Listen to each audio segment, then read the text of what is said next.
reduction, as well as the transition to a greener grid. The technology that enables the two-way flow of electricity is called V2G, vehicle to grid, also known as VGI, vehicle grid integration. The CHAdeMO protocol today is the only enabler of this technology with products in the market. Using this technology, electricity produced from renewable sources can be stored and returned where it is needed and when it is needed. As more intermittent renewable energy sources such as solar and wind increase, that transmission and distribution systems could become unstable. But the V2G technology can help balance this. You may not have heard of CHAdeMO, so today we wish to inform you of this association that develops the technology of the same name before diving into the overview of V2G using CHAdeMO. Then we shall ask our fellow presenters to present about the trials and learnings from the UK, which I must say is among the most advanced countries, if not the most advanced, in rolling out this technology through demo projects to test various business models and to gather data. In particular, we will take an example of the world's largest residential V2G project, Skirus, also here in the UK. This project was the first to aggregate over 300 real homes participating in the charging and discharging of electricity from the EVs, optimizing their energy use, and getting paid for their services. I have three distinguished speakers with me. Mr. Nagotake Shibata, Director, CHAdeMO Association Europe, Dr. Josie Wardle, Innovation Lead, ZEV Infrastructure, Innovate UK, and Connor McWilliams, Head of Flexibility, Collusion, who is going to be with us online. Let me start with the basics of CHAdeMO. CHAdeMO is the name of both the electric vehicle charging standard and the organization that develops the CHAdeMO standard. CHAdeMO standard defines how a DC charger and an electric vehicle, EV, speak to each other. DC stands for direct current, the type of current that charges the lithium-ion batteries in home appliances like your smartphone or laptop computer or an electric vehicle. We only define DC and not AC charging. We were the very first to produce and propose DC chargers as shared public infrastructure and to come to the market with mass production vehicles back in 2009. As an organization, CHAdeMO Association develops the technology, certifies chargers, and promotes electromobility as a whole. But the association itself does not make, sell, install, or operate chargers. We provide the technology, and our members make the products and offer services using CHAdeMO.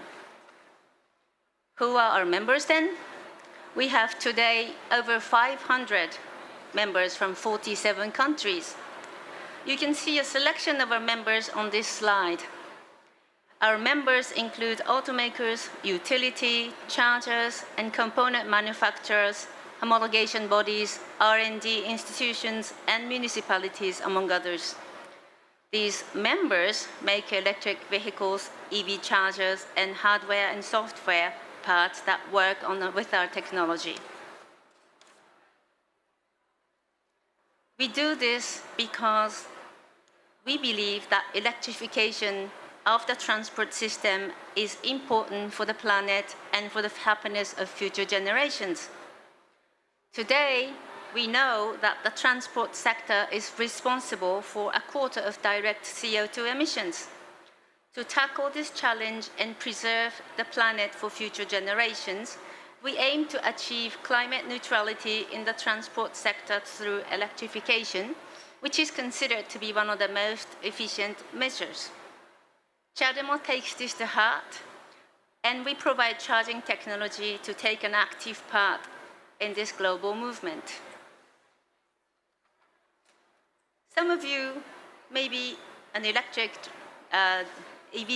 car driver and know much about that rather complicated story of plugs.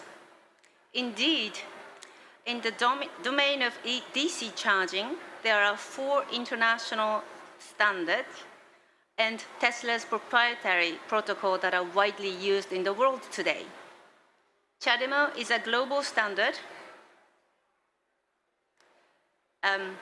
It's a global standard, and as it's released under IEC, IEEE, and EN, among others. In Europe, CHAdeMO and another system called CCS2 are the only official EN standards. As there are EVs using many different plugs, today if you go to an EV charging station, chances are that you see multiple charging plugs attached to a charger so that the user can choose the plug for his or her EV, like you choose your petrol fuel at the petrol stations. This is what we call multi-system charging, and this has become the de facto standard in many parts of the world, like shown in this photo from a charging station in Glasgow.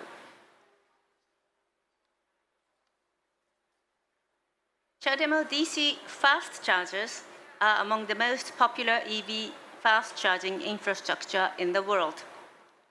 I say fast chargers because they typically give 50 to 150 kilowatt of power and are installed along the motorways to allow for long-distance driving by fast charging.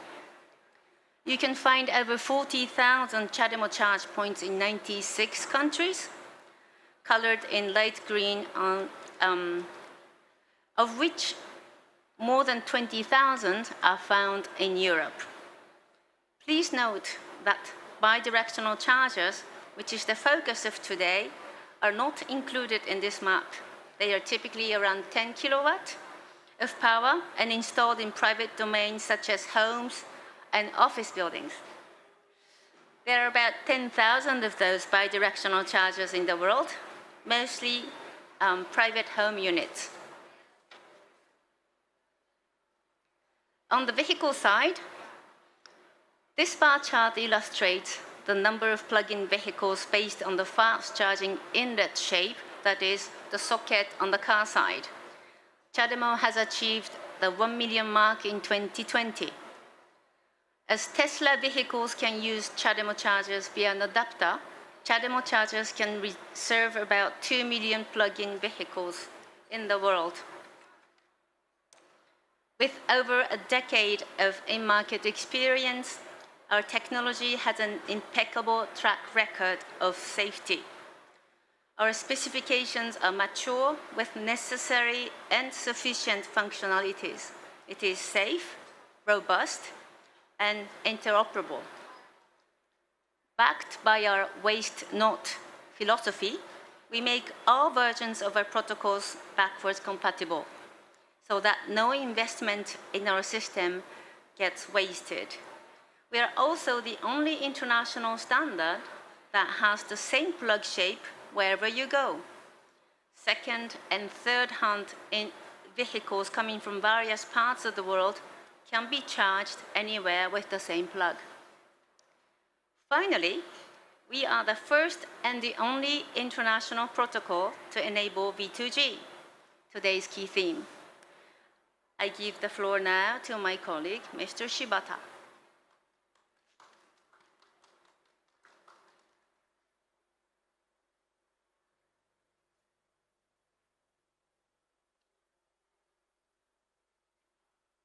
Tomoko-san, thank you for the quick overview of CHAdeMO on the fast charging side. Good evening, sirs and madams. I am Naotaka Shibata, the director of the CHAdeMO Europe, and also from the Research Institute of Tokyo Electric Power Company, TEPCO, in London. To begin with, I'd like to introduce the CHAdeMO. Now, the name of CHAdeMO has become very common in the EV industry and users, but initially, CHAdeMO comes from move by charge. The name is also a play on words in Japanese, drawn from お茶でもいかがですか? Meaning, let's have a cup of tea while charging. Since you can charge your EV battery of 80% in just 30 minutes by CHAdeMO. Of course, I personally prefer the second hidden meaning, CHAdeMO. Back in 2005, a nuclear power engineer in TEPCO has invented CHAdeMO to disseminate EVs in the world. He believed decarbonization is extremely important not only on electricity supply side, but also on demand side. Now, let me move on to the main topic, B2G.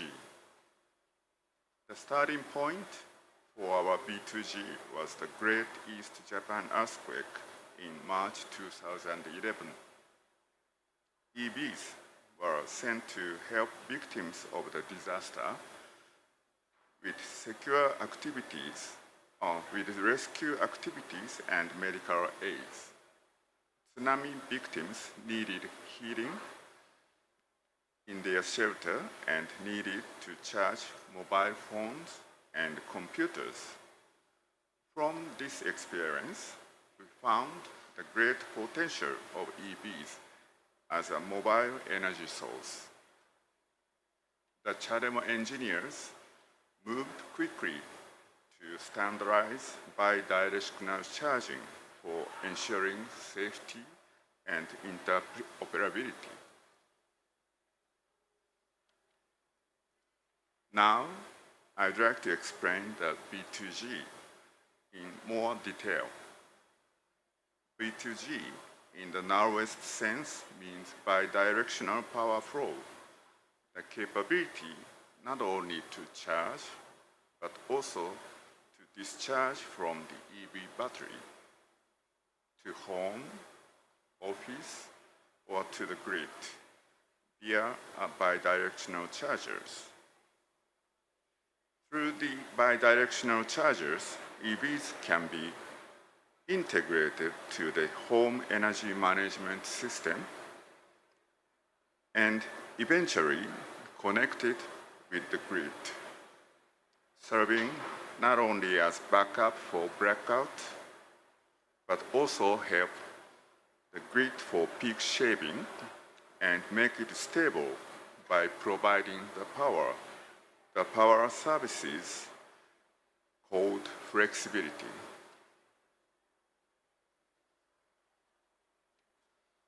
Electric vehicles also can be used as mobile energy source to provide electricity in the event of a disaster.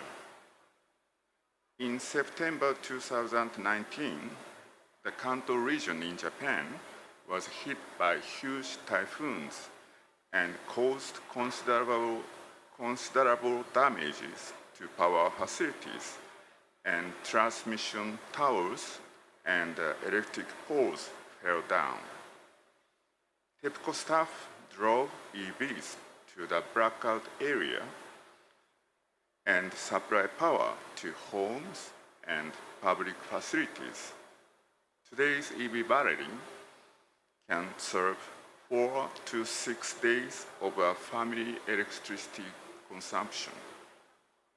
As such, CHAdeMO V2G technology plays an important role to help those who suffered by natural disaster, currently more often occurred, and furthermore, CHAdeMO will contribute to create communities that are resilient to disasters.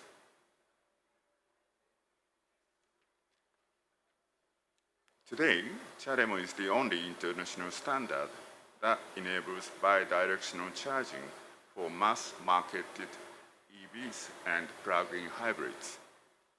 Here, you can see the current status of standardization for DC bi-directional charging.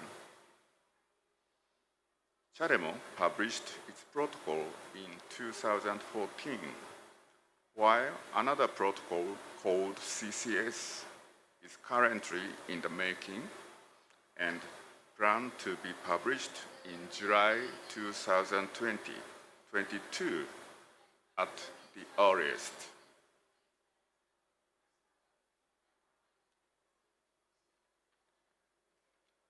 There are many V2G projects around the globe, as some examples plotted on this map. Of course, all projects here use CHAdeMO technology. Through these projects, stakeholders agreed that the technical validation for V2G is quite advanced. In other words, the focus of ongoing and upcoming projects are shifting from technical demonstration to identifying and pursuing business models. Today, I'd like to share two main projects with you.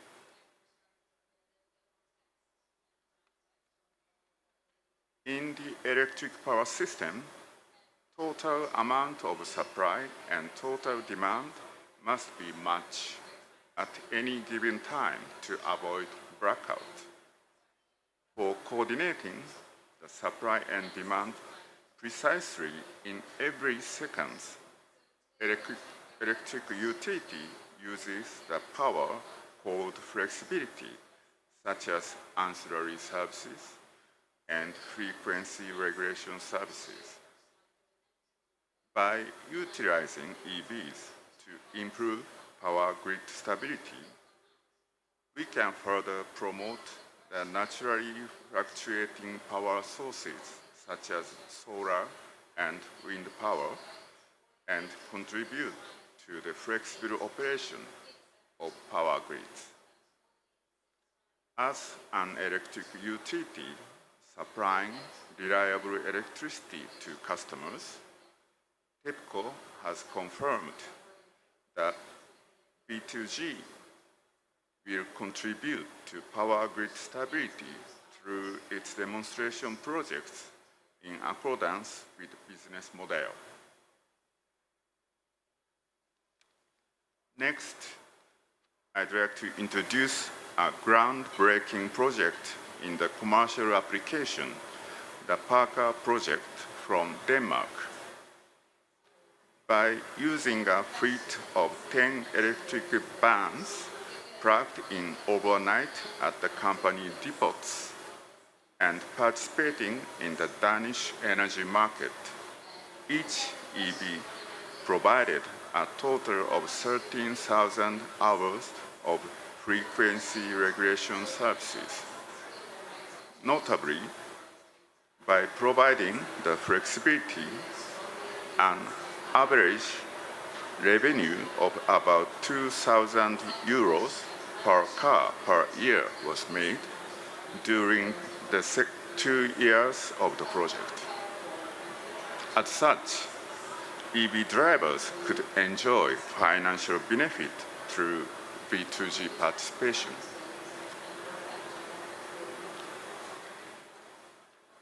In conclusion, I'd like to emphasize that CHAdeMO V2G technology could contribute to mitigate the climate change issues. In the EV rollout society, we could aggregate the EV fleet as a huge energy resource and provide flexibility to make the electricity grid more stable. Then we could integrate the greater amount of renewables in the power system, though renewable power fluctuates depends on the weather conditions.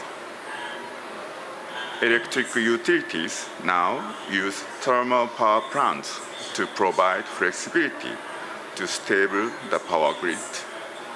But EV fleet with V2G technology could take the place, reduce CO2 emission, and realize electricity decarbonization in the near future. I very much appreciate your attention.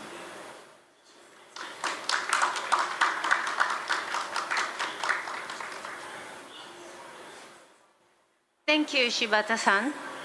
So to wrap up what you just presented, not only can the technology optimize the energy use and allow for grid services and also accounting for reductions in the emissions of CO2 in the system, it is also useful for increasing resilience in case of blackouts caused by natural disasters or earthquakes or floods and wide forest fires.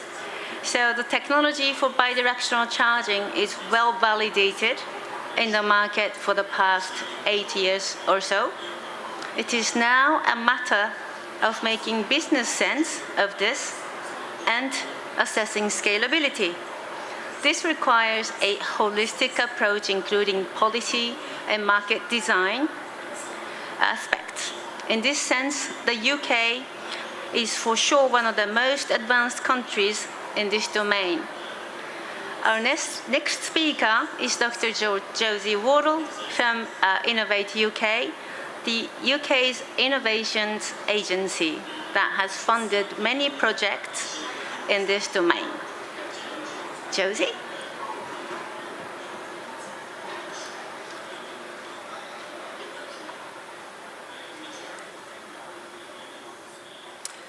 Thank you, Tomoko, and hello everyone. I'd just like to say thank you to the CHAdeMO Association for inviting me to present to you today the results of the UK's world-leading vehicle-to-grid programme. Just for those that don't know, Innovate UK is indeed the UK's innovation agency, as the name suggests. We drive productivity by helping businesses in the UK to turn their good ideas into real products and services that can make real commercial success. So our focus is to connect businesses to the people that can help them turn those ideas into reality. And we work right across all sectors of the UK and also all geographic parts of the UK to do this. So, what am I here to talk about today? Vehicle to grid. Why are we interested in vehicle to grid in the UK? Because I would say we are in an enviable position where we don't suffer too much from natural disasters. We don't have many blackout problems over a large proportion of the UK. However, we still see that vehicle to grid technology is a really important element for us in the decarbonisation and our aims to move towards net zero emissions. As you probably know, the UK has a legally binding commitment to reach net zero emissions by 2050. And decarbonising transport is absolutely key to that goal. In the UK, transport is the biggest emitting sector, and it equates to 28% of the UK greenhouse gas emissions. So it's really important that we keep the momentum up in converting people from polluting petrol and diesel vehicles and move them into electrically powered transport across all different modes of transport in the UK. But of course, this means that we're going to increase the electricity demand on our grids. The National Grid Future Energy Scenarios have estimated that we may have 10 million electric vehicles on the roads in the UK by 2030. And this would signify a major increase in the amount of electricity demand that our grid needs to fulfill. And of course, we're doing that on top of the intention to electrify our heating systems as well. So you can see that the electrification of transport is only one part of a very complex energy system transition that we're going through in the UK at the moment. And the key points from that are that we need to ensure the security of supply for all of our consumers in the UK in any form of energy need that they have.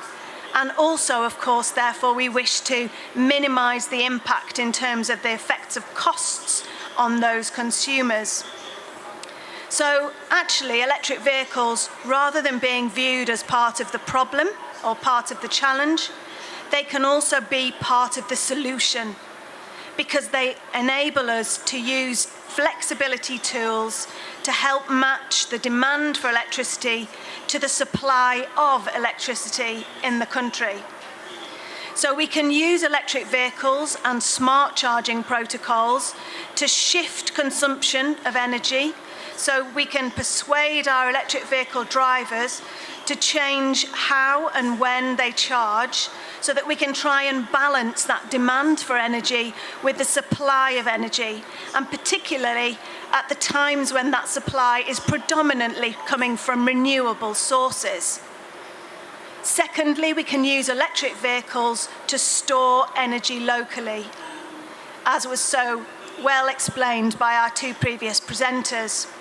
So the battery in an electric vehicle is stationary, not being used for transport for a very large proportion of its time, maybe as much as 90% of the time it's standing idle. We could use the energy in that battery to help with other forms and uses in our electricity system when they are not being used for transport. And so the third point is that we can use the energy in those electric vehicles and export it back to a system when there is a point of need.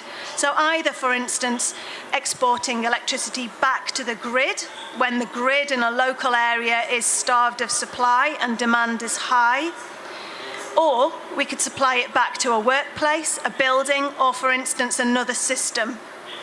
So we very much see that the suite of smart charging, vehicle to grid, and then vehicle to everything, vehicle to X, which is what comes next, is really important in the UK. Now, you probably know that the UK earlier this year issued its delivery plan for 2035 for transitioning to zero-emission cars and vans. And you'll know that we intend to phase out the sale of new petrol and diesel cars and vans by 2030. So we need to have the energy solutions in place to support that transition in the same time frame. And that's what the Vehicle to Grid programme has been all about in the UK, proving that it is possible to use energy through our electric vehicles to help with the energy transition. And it's why the UK government recently issued its consultation or call for evidence about vehicle to X. How else can we use energy in electric vehicles to help the supply system in the UK? So, the UK's Vehicle to Grid programme is the biggest programme in the world with the most varied selection of projects. It's been running since 2018 and is funded by our Department for Business, Energy and Industrial Strategy and our Office for Zero Emission Vehicles. The early feasibility and research and development projects are now all complete, and they've looked into things like innovative onboard charger development, vehicle to grid on streets, so in public locations, gamification techniques, for instance, for persuading drivers to change their behaviour and to use vehicle to grid, and also, most importantly, looking into alternative business models. But our demonstration projects are still carrying on in the UK, and they've installed almost 650 bi-directional vehicle-to-grid chargers now in homes and workplaces all across the UK. so that we can enable EV drivers in the UK to decide not just how to use their vehicles, but also how to use them as energy sources to help meet their own needs in terms of transport and daily energy needs, but also help to contribute to the sustainability of our networks in the UK. So the results so far are promising. The programme began in 2018, but it doesn't complete until next year, 2022. However, many of our programmes are starting to release some really useful information, and I've tried to summarise those here on this slide. First and foremost, we've built a vehicle-to-grid community in the UK. So we've got automotive manufacturers, we've got energy suppliers and aggregators, we have charge point manufacturers and operators, we have fleet operators, homeowners and academics all collaborating together to find the best ways that we can use electric vehicles to support our energy system. And we've got buses, vans and cars all over the UK now using vehicle-to-grid technologies. So we've proved the technical feasibility of vehicle-to-grid in our environment, both in homes and in workplaces. The next challenge probably is how to make vehicle-to-grid work in a public sense, so public chargers, in public spaces and on streets. And we've learnt an awful lot in the process about the difficulties of connecting to our grid, how complex, time-consuming and costly that can be. So one of the next things for our programmes in the UK are to look at flexibility as a way of equability. So how can we spread the costs of the integration and the decarbonisation of transport more fairly over all of our consumers? And the other big thing, which Mr. Shibata-san mentioned as well, is how important we found it to be to integrate vehicle-to-grid and electric vehicles into other smart energy tools within our homes and within our buildings, because our consumers actually want to do the best they can do with their technologies. And they see all of this as part of a holistic, decarbonised ecosystem. So we need to keep coming forward with these new technologies to enable them to operate in a sustainable manner. Another important element of the programme has been to look into the commercial feasibility, and there are indeed still challenges in this area. Over the life of the programme, we've been able to halve the costs of vehicle-to-grid equipment, which is a great step in the right direction, but it's still more than twice the cost of smart charging technology in this country. So we still have a way to go to make vehicle-to-grid an obvious option for most of our consumers. And the other key learning point is that our consumers, whether they be homeowners or whether they be workplace operators or fleet operators, need to see a financial reward for the use of this technology at the moment. So we need more and more commercial propositions to come forward. Excuse me. So we need to continue to develop more customer propositions for different types of users that can help them to meet their needs. And we need to continue to advance engagement techniques. We've developed an awful lot of new products and services in the V2G realm in the last 3 years in the UK, including the Indra Technologies' first UK designed and manufactured V2G charger that was used in this Scurus trial that you're going to hear about from Connor in a moment. But we've had to do an awful lot in terms of educating both homeowners and fleet operators about energy use, which may sound ridiculous, but particularly homeowners have very, very little understanding about how the energy gets into their home, how much energy they use, how they can reduce their energy use. So all of this has become part of this programme. It was probably never intended to be that way, but it's been a really, really useful byproduct out of the Vehicle-to-Grid programme in the UK. And that's before we even start to educate people about the benefits of Vehicle-to-Grid and what it can do for them and for their community as a whole. And all of this has been possible basically because we ran a program that was focused on demonstrating with real customers in real world situations how vehicle to grid could be of use to them. So just a quick nod to the SCURUS program, because I know that Connor's going to tell you so much more about that next. But the point about the SCURUS project was it was the very first domestic vehicle to grid project in the UK, and they connected over 300 domestic homeowners to vehicle to grid solutions by offering them a fixed rate tariff for every kilowatt hour of energy that they exported. So much like a feed-in tariff that we have for solar in the UK. And basically it showed them that they could afford to drive their electric vehicle for free because of the amount of revenue they were able to earn from exporting back to the grid at times of need.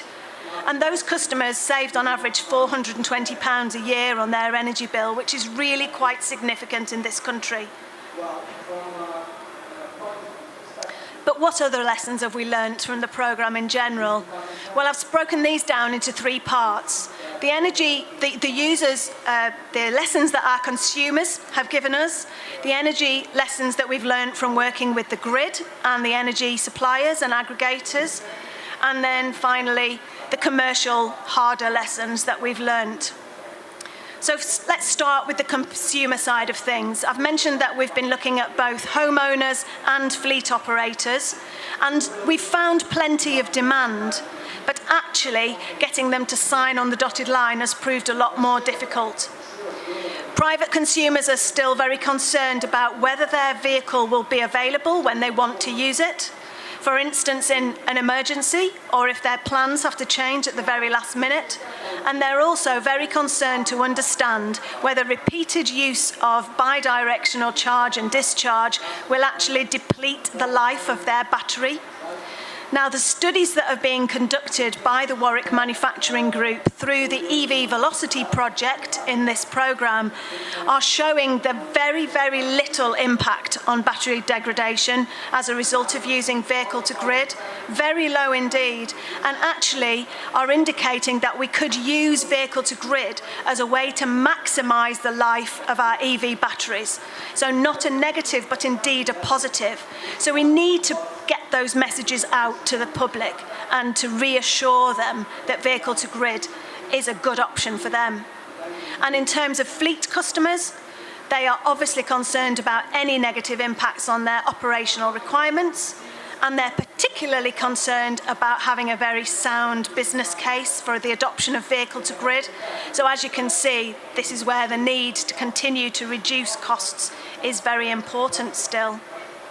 I've already mentioned how important we found it to be to help our consumers to understand their own home energy systems, and the pictures on the side of the slide here from Octopus Energy are a snapshot of the home education programme that they have launched through the Octopus Electric Vehicles-led Power Loop project, which is the other one focusing on home users of vehicle-to-grid technology. And they've gone a slightly different way to the SCURUS project in that they have offered a flexible tariff for charging and discharging to customers. So we'll be able to compare the relative benefits of fixed feed-in tariffs versus flexible tariffs to encourage behaviour change. I've already mentioned that consumers want clear financial rewards, and we've also found reassuringly that EV drivers who already are used to smart charging find it really, really easy to adapt to vehicle-to-grid charging and discharging, and are very comfortable with the notion that there is control of their charger and therefore their vehicle from somewhere outside of their own home. But undoubtedly, as has been mentioned earlier today, because the CHAdeMO protocol is the only one that can currently deliver vehicle to grid and the only one with international standards available, this means that the pool of vehicles that can use vehicle to grid are still quite limited. All of the projects that have been funded through this programme have had Nissan vehicles involved with them, both vans and cars, and then BYD buses through the Go Ahead Bus to Grid project in London. But we need more vehicles. We need more vehicles that can do vehicle to grid to make the business case for vehicle to grid stack up. So we need those standards to be released as soon as possible so that the rest of the vehicle manufacturers can bring capable vehicles to the marketplace to give customers more choice. In terms of the lessons from our interactions with the energy system, well, it's been quite a challenge. We found challenges with the connection process to the grid. It's very complicated. It's not easy for homeowners to understand and take part in. It takes a very long time, and it still costs quite a lot of money. So this is where this idea of investigating how we can make those costs more equitably spread comes in. We found that we needed to roll out additional equipment, actually over and above what was originally planned in the programme, to protect the grid in some particularly constrained areas. And this has added extra cost, but it's also given us more opportunities to look for ways to take cost out of the system and to smarten up the equipment. And the other, probably the biggest thing behind all of this is that we have found that the UK energy regulations need to continue to reform, and that speed of reform probably isn't at the moment fast enough to enable more vehicle-to-grid propositions to come to marketplace to improve that nascent business case. And over and above that, the minimum levels of participation that are required for instance, a local network of EVs to play in national grids balancing mechanism is too high at the moment. So the Power Loop project is also working closely with National Grid to work out how those minimum levels can be brought down to enable greater participation. So the lessons here really are that it's given us lots of opportunities for simplification, for coordination of smart devices, and to take down remaining barriers to participation. Then finally, our commercial lessons have been interesting and painful at times, but reassuringly we found that the vehicle-to-grid business case does work already for some consumers, particularly those with regular long plug-in durations, and particularly those who are parked up and can plug in at peak times of energy demand, so 4 till 8 o'clock in the evening, for instance, in the UK. Costs are undoubtedly still a constraint, which makes the business case quite an uncertain and difficult proposition for some fleet operators. But we are making progress in areas of grid connection, equipment, and installation costs. And very reassuringly, Imperial College and OVO Energy's 2018 blueprint that was produced as part of the feasibility projects in this programme found that 3.5 billion per year in energy system benefits was likely to be available by 2040 if we can maximise the use of vehicle-to-grid in the UK. So the way forward from this area, we believe, is to identify and focus on those locations and use cases where we've got the best potential, both financially and in terms of reducing emissions, and to keep focusing on driving down costs further so that we can develop more and more attractive customer propositions. So what's left to come? I said the programme ends in 2022. Well, the three big things I've brought out here are from the Power Loop project, that grid balancing mechanism study that's going on with National Grid will be really important for helping operators and aggregators like Collusion, who's going to speak next, to make the most of these commercial propositions. And from the EV Velocity project, that Warwick Manufacturing Group battery degradation study report that I mentioned earlier is really important for setting the scene and educating people to break down some of the myths maybe and barriers to the adoption of vehicle-to-grid.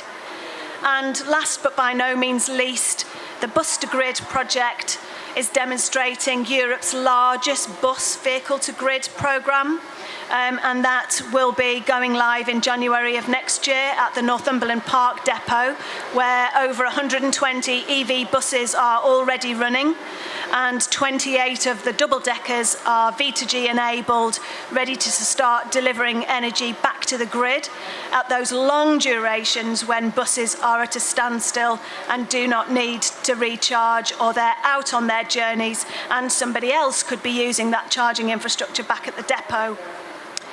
So that's about it from me.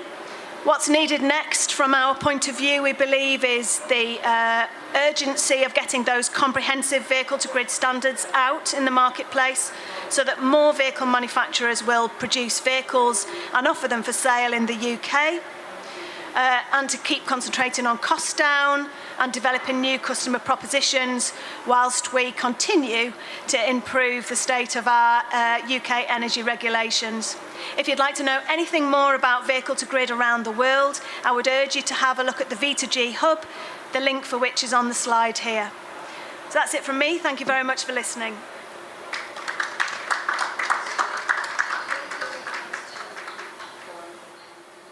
Thank you so much, Josie, for your insightful presentation, and oh my, so much precious data coming out of these great projects, valuable data covering a lot of ground. It's really impressive, thank you.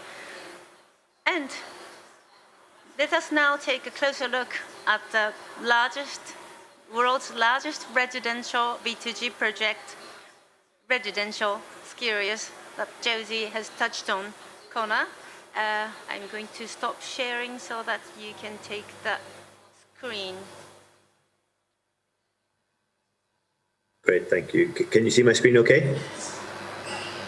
Yeah, all good, thank you. Okay, perfect. Good evening, everyone. It's a pleasure to be here. Thanks to CHAdeMO for the invite, and to Josie for a really great presentation, which I can hopefully complement quite nicely.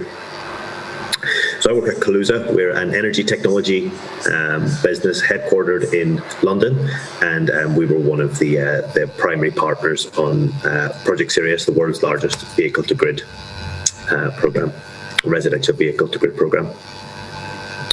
Before we go into the details of the V2G program itself, I just wanted to spend a moment giving you our take on some of the challenges associated with the energy transition as a nice way to set the scene. So I guess you and the audience will know as well as anyone else that the challenge of decarbonising our economies over the next few decades is simply enormous. One of the great tools that we have at our disposal is renewable generation through wind and solar generators. But one of the characteristics of those generators is that their production is intermittent, so we can't control when the sun shines or when the wind blows, and that has an impact on the dynamics in the energy market and the price of energy and how that changes.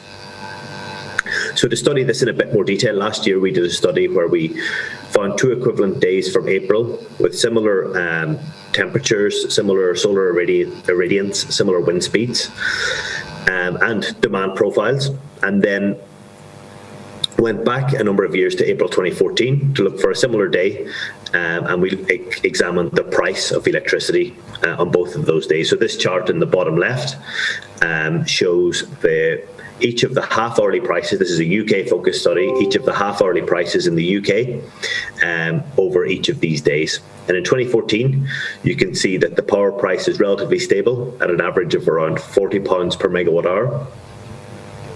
If you fast forward to 2020, although the average price is lower, what's most remarkable is the fact that almost half of the 48 periods in the day are negatively priced. So that means if anybody is consuming power during those points, they get paid to consume because of an oversupply of energy. And the real remarkable difference, or the real defining difference between those 2 days, was the different installed capacities of renewable generation, being 47 gigawatts in 2020 and 25 in 2014. If we zoom out on the right-hand side of the slide and look across the year, you can see that from 2014-15, to 2019-20, the picture becomes a lot more volatile. And one of the remarkable stats from last year was, or the most remarkable stats from last year was that we had over 300 negatively priced periods when just a few years before that we hadn't had a single one. So this shows how the ramp up in renewable generation is affecting grids in the UK. Here's the same picture, but it's a nice way to bring it to life by mapping the price to a color surface, and then so each of the data points on this color map show electricity price for a given half hour. The very red points are high prices, and any that drop below the average surface are negatively priced periods.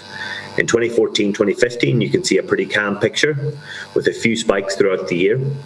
You fast forward to 2020, and you can see a much more volatile picture with lots of ambers and reds throughout the day occurring at a whole range of different times, showing that increase in price volatility. And this is just a dynamic that's emerging from decarbonising the power sector, but whenever we start to electrify heat and transport and add more coherent load, or what's the word I'm looking for, correlated load to the system, the risk of making this picture even more volatile is very real indeed. So this represents a huge challenge, but on the same hand, it represents a huge opportunity for technologies that can help solve it by adding storage and flexibility to the system. And none is better placed than vehicle to grid. So we set out a number of years ago to, with the funding from Innovate UK, to roll out the world's first residential vehicle to grid program. Josie has already touched on this, but we did it with a great group of partners. So there's ourselves, Collusion, our sister company, OVO Energy, as well as Nissan, Indra, who developed the hardware, and Cenex, who did a lot of the analysis and advisory role for the project. Whenever we set out this project, we kind of broke out the task ahead of us into three key areas that we needed to focus on and build. So the first was the hardware itself, and Indra developed the world's first residential vehicle-to-grid charger. At Collusion, we developed an app that worked with that, which captured things like when the customer wants their vehicle to be ready, their minimum and maximum state of charge preferences. OVO Energy developed the customer proposition. It needed to be attractive enough to customers to have this kit installed in their home, and ultimately landed on the proposition that offers 30 pence per kilowatt hour for every unit that the V2G charger exports through the smart meter. And then last but not least is the intelligent energy platform. So we had to adapt Collusion and its optimization algorithms to connect to the V2G hardware, take into account its specific characteristics, and ultimately deliver on the customer proposition to deliver real value to the customers enrolled. So I want to now show you the project series in action. And the V2G program in action. So I'm just going to quickly change my screens so you can see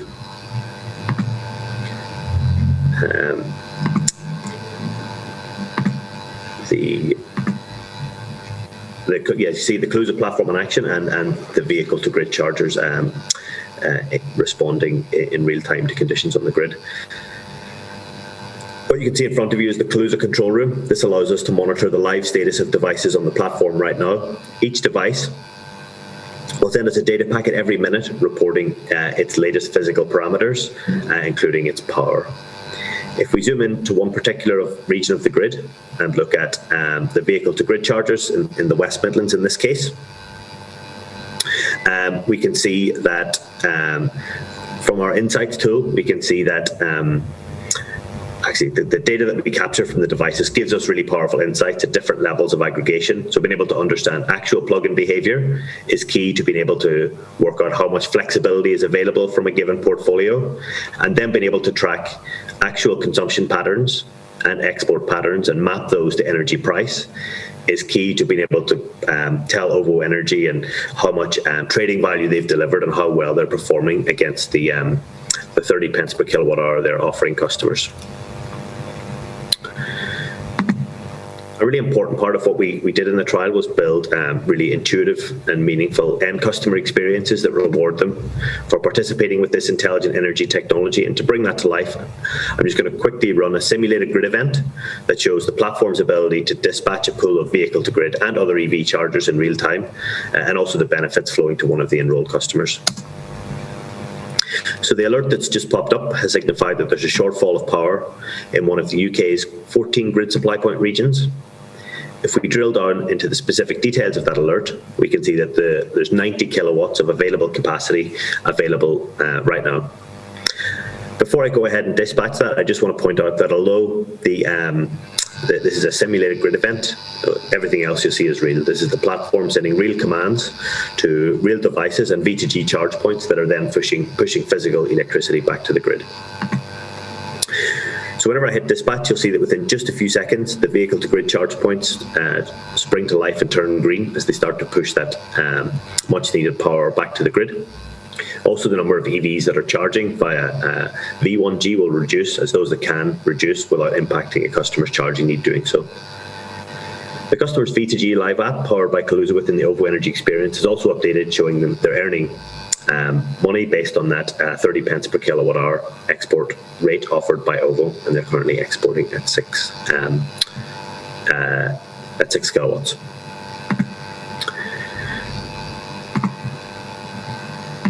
So hopefully that's a nice insight into how the power of V2G can really help build the grid of the future and lead us on a path to a really high renewable penetration grid. Josie already touched on some of the learnings from the trial, so I won't dwell on those too long, but we saw some really significant savings of up to £820 per year for the highest earners. We delivered over 3 million free miles to customers and produced a lot of data that has been really valuable in assessing the value of or the potential of V2G in a decarbonised, decentralised grid. So hopefully that's got you excited about the potential of V2G and the role it can play, particularly gaining momentum over the next decade. In order to make a true success of this, the technology is there. There's lots of work that we need to do on the markets, energy markets themselves, to make sure that it's easy to onboard these devices and install them, and also customers get paid for the full benefit that they're offering to the system. That's the end of my presentation. Thanks for listening, and thanks again for having me.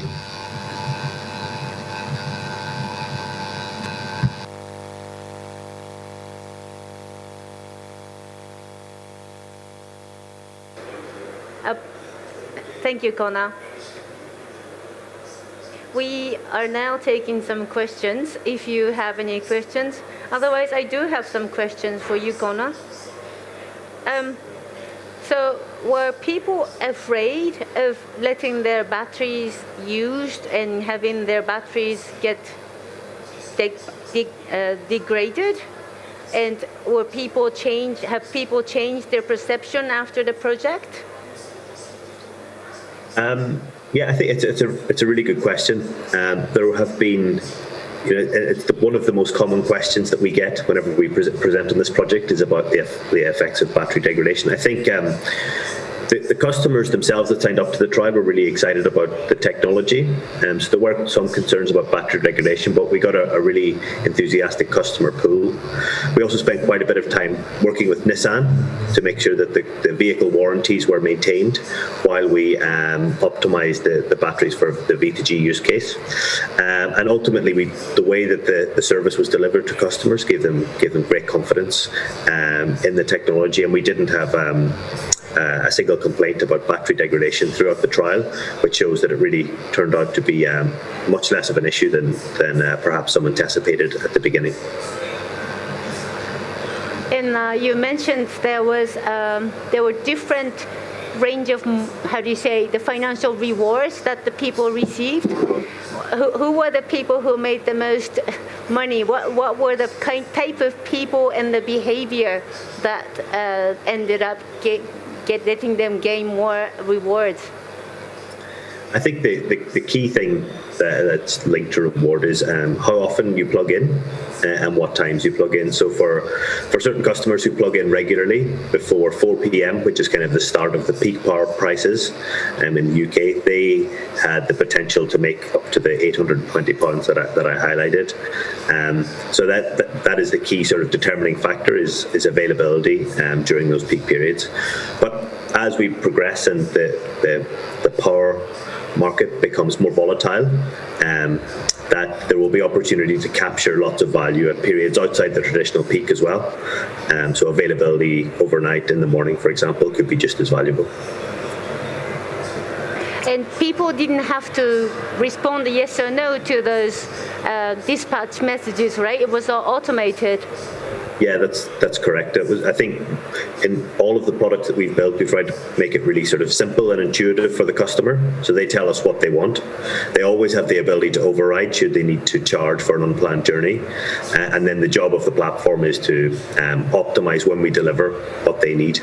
And that could either be to generate revenue through selling power back to the wholesale market. We've also used vehicle to grid to provide flexibility services under a commercial contract to Western Power Distribution near Lincolnshire as well. So it could be either of those use cases, but to the customer, they get paid for every unit they export. They always have a car at their desired state of charge, and that's how simple it is for them. Interesting. Any questions from you? Any questions for the residential project? No? Okay, how about you, Josie? What do you think are the key roles for the government to encourage the uptake of V2G? And also, what can the other countries that are not advanced as the UK, where can they start? Are there lower hanging fruit for them? Okay, I think the role of government in the UK is to sort out the energy regulation situation so that businesses like Collusion can continue to innovate with new propositions for customers that will meet their needs. So I think our energy regulation is point one from our government side of things. And then secondly, we've still got a big job to do in customer education and awareness. So the more that government can do to pass on these messages and make people aware of the benefits, the better. And that probably leads me to my answer to your second question. For somebody starting out from scratch here, I think the point is to identify where the best use cases can be found, concentrate on those first, education being a large part of that, and also getting the grid operators to buy into this right from the very beginning, rather than deciding on a way and then helping them to come along with us, shall I say. So yes, starting with your grid operators as your key stakeholders is an important part. Thank you, grid operators. So from the grid operator's point of view, do you have any reactions to what Josie just mentioned? Is TEPCO pushing for V2G? Yeah, actually, the Collusion pointed out that the V2G will also contribute to reduce the cost of the utilities for the investment of the network. So the point of view, the diversification of the flexibility is very good to utilities. So the more the flexibility, the better for the grid operators as well. Yeah. Seems like we're all aligned on that. There was a lot of spiel on more vehicles that were needed, and that the standardization of other, how do you say, the status of the standardization of other technologies that might enable more vehicles to participate in vehicle-to-grid was mentioned. Do you have any opinions on the others working on the standardization? Yes, as I touched upon during my presentation, the CCS Bi-Directional standard is now being developed, and it will be published in July next year. And from our 10 years experience of the B2G grid, the CCS Bi-Directional EVs and chargers will be stabilized at least 4 to 5 years after the initial product. But we do hope that others, notably those automakers who adopted CCS as their charging standards, will join our B2G family, and we are very glad to help them as the pioneer of the B2G. Also from our experience, it takes about 4 to 5 years since the standard is written for it to debug, validate it in the market, and to stabilize. But I think one thing is clear, yeah? At the 2 weeks of COP here in Glasgow, we confirmed over and over again that it is a race against time. So we need to achieve our common climate goals, and it is really no time to stop innovating and waiting for the others to do something about it. So I would say that one thing is very, very clear. We need to work together, and CHAdeMO will continue to evolve the technology and advance, just keep on advancing, and we will welcome any and all stakeholders that share the same vision as ours to join our activities. We will be happy to take your questions after the show is over, but for now, thank you so much for this interest in CHAdeMO V2G technology, and we will end the live stream here. Thank you so much, Kona, for joining us. Thank you. Have a nice evening. Bye-bye. Goodbye. Thank you very much. Bye-bye. Thank you.